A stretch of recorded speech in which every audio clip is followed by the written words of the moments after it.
Nearly 80 million people live below the poverty line in the European Union. Last year, the EU joined forces with its member states in a massive campaign to combat poverty and social exclusion, highlighting the urgent issue of lifting up impoverished children. Some 700 projects received funding in 29 participating countries. And Robin Ford, now inside the EU, looks at the campaign's impact. 29-year-old Sumaya Uhabi has lived in Brussels for 9 years. With her partner on a low income and a 2-year-old son, she just manages to make ends meet financially, but often finds herself alone socially. It's hard to stay at home alone with your child all the time, especially when you haven't got a job. You don't have any social contact with the outside world. Social exclusion was high on the agenda during last year's European campaign to combat poverty and this year's Agora Citizens Conference at the European Parliament. One of the most worrying impacts is the knock-on effect it can have on children. There are 78 million people at risk of poverty in Europe, of which 19 million are children.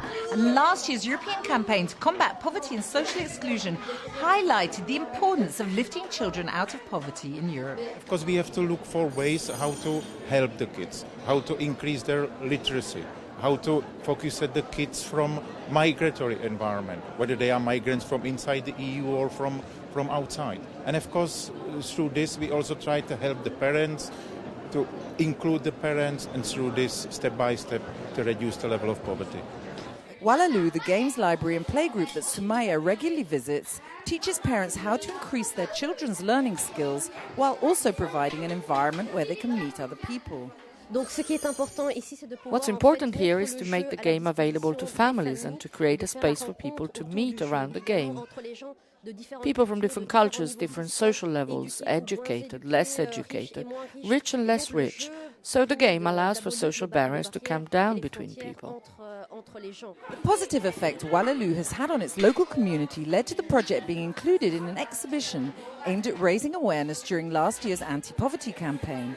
While raising awareness is clearly important, was the impact of last year's campaign sufficient? The campaign from last year can help us because some recommendation, very clear recommendation about help to those families, to more inclusion for those families who are outside of the society, outside of the participation, outside of the economic system. So we have a target on European level with the EU 2020 strategy, but the target is one thing. The action is another thing. So we will, as Parliament, help to new rules and new regulation and new support for those families and those kids. While Walaloo clearly benefits the community it serves, MEPs have called for a European-wide evaluation of the campaign to combat poverty and social exclusion. This should be submitted for revision to the European Parliament in December this year.